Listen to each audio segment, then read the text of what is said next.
देवस्थान माथि हाम्रो यसमा छैन कि देवस्थानतिर भनेपछि उतातिर छ।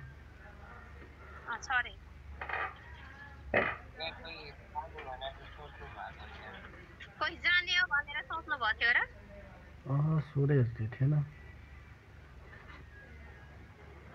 देवीस्थानको मन्दिरलाई सम्झेर मतलब कि गएर जान पर्ला भन्ने या जानियो भन्ने केही सोच्नु भएको थियो कि भएन?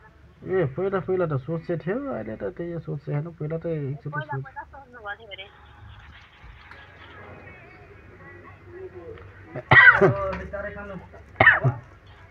त्यहाँ त के गर्नु पर्छ त उनीलाई? के समस्या? बट आराम से यहाँ के गर्नु पर्छ त अब त्यसलाई सोच्नु भएको थियो अरे पहिला, अहिले त सोच्नु भएन अरे।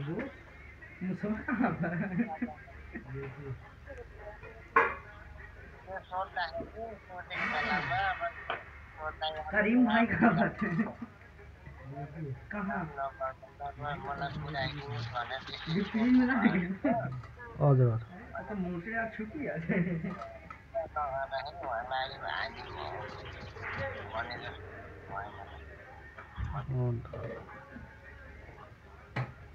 बोल्नु त लाउनु चस्मा लगाएर आफैले भनेको राम्रो हुन्छ।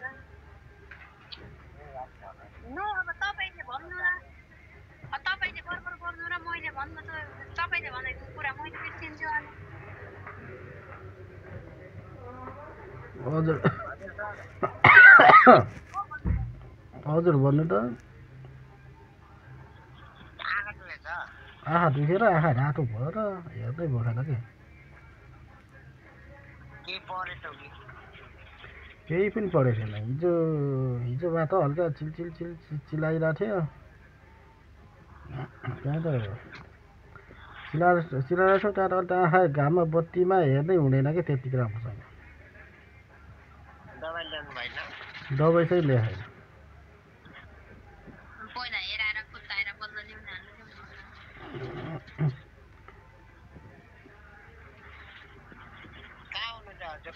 हजुर कतारमा।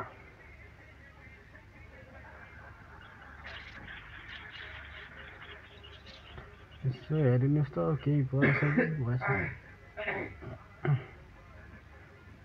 अब त्यहाँ फाल्ने केही चिज छैन होला। त्यही हो, फेरि दजाडो पनि छैन।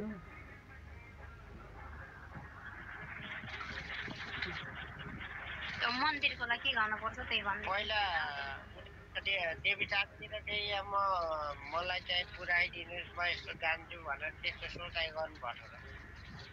पहिला बिहा हुँदाखेरि त्यति बेला बुढाबुढी हुँदाखेरि त्यस्तो भएको थियो। अहिले अब हामी अलग भएको छौँ। अलग भएको कारणले गर्दाखेरि अहिले मैले सोचेको छैन। पहिला चाहिँ सोचेको थिएँ है। त्यहाँदेखि अब हजुरलाई अहिले त्यो पनि कुरा गर्नु भएन अनि भने जस्तो पनि अब खासै भएन भन्ने कुराहरू थियो। मलाई चाहिँ थाहा थिएन होइन।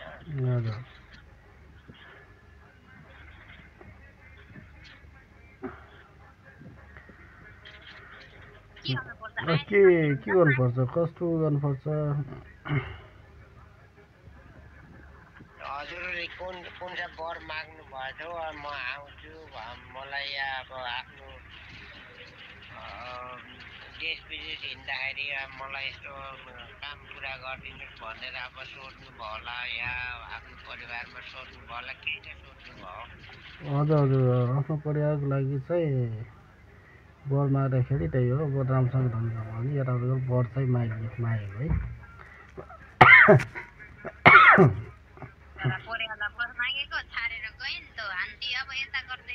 हान्ती यता गरेछ।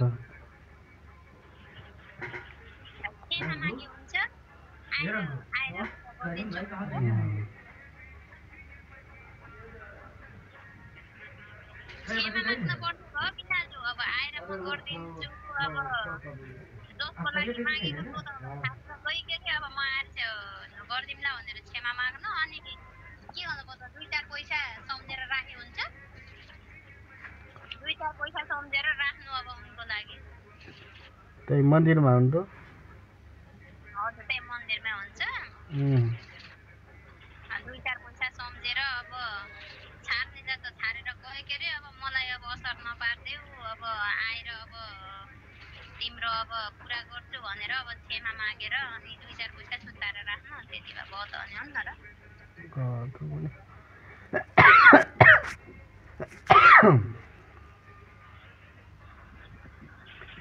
खै फाल्ने कि चाहिँ रहन्छ यहाँबाट पुगिदिन्छु हजुरलाई चाहिँ आराम हुन्छ होला है ल ल हुन्छ त्यही फुकिदिनुहोस् कि अब सकेसम्म अब के अरे पानी हजार केही पनि छैन नि यहाँ त विदेशको ठाउँ कतारको ठाउँ इन्डिया बाबु अहिले एक्लै हुनुहुन्छ रुममा एक्लै भन्दा पनि उता साथीहरू सुटिहाल आफ्नो तालमा छन् सबै मैले यहाँबाट पुगिदिन्छु के अरे औषध ल्याउनु होला न हजुर फाल्ने उही चिज सामानै छैन हजुर ओम नमः नारायण ओम नमः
मेरो पनि छुट्टी छ हजुर भर्खर पुगेछु हजुर मैले आराम भयो भने बिहान 8 बजीतिर 5 बजेतिर उठ्नुहुन्छ हजुरको ड्युटी कति बेला छ मेरो ड्युटी छैन म जति बेला नि टाइम छ त्यसो भए 8 बजीतिर हामी अनलाइनमा हुन्छौँ हजुर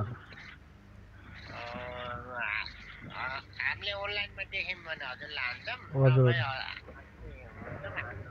ए ल ल हुन्छ बिहान फुकिदिनु होला बेलुका फुकिदिनु होला 3 चोटिसम्म त पुऱ्याउनु पर्यो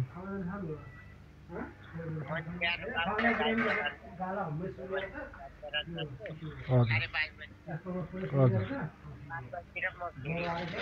ए ल ल हुन्छ ए ल ल औषधी लिएको छैन अब यसले ठिक भयो ठिक भने त औषधी त्यति काम गरेन भने औषधीमा नि फुकिदिनु होला ल ल अब हेरौँ बिहानसम्म कस्तो हुन्छ आँखा सबै आँखा रातो भएको सबै आँखा हेर्नु भएन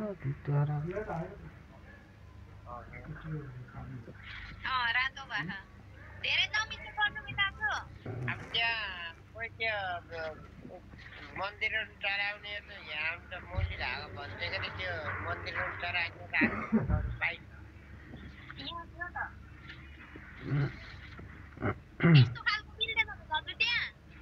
मिल्न त मिल्छ यो मिल्न त मिल्छ या यो जग्गा मिल्यो भने गर्छु कि बिहान हेर्छु है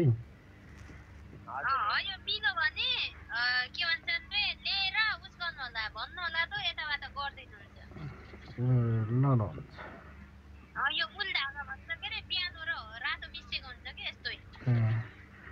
ल ल हुन्छ म ड्राइभरलाई भन्छु त्यहाँ गर्छु है त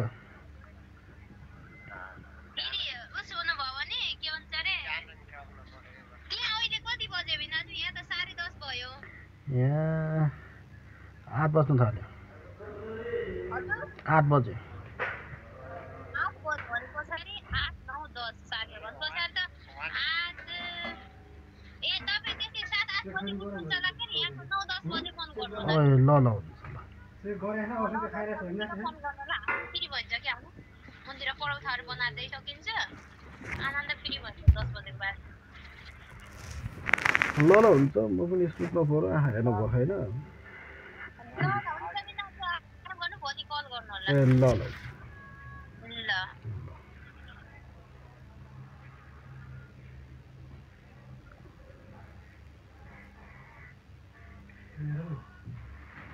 मैले टप आइदिएँ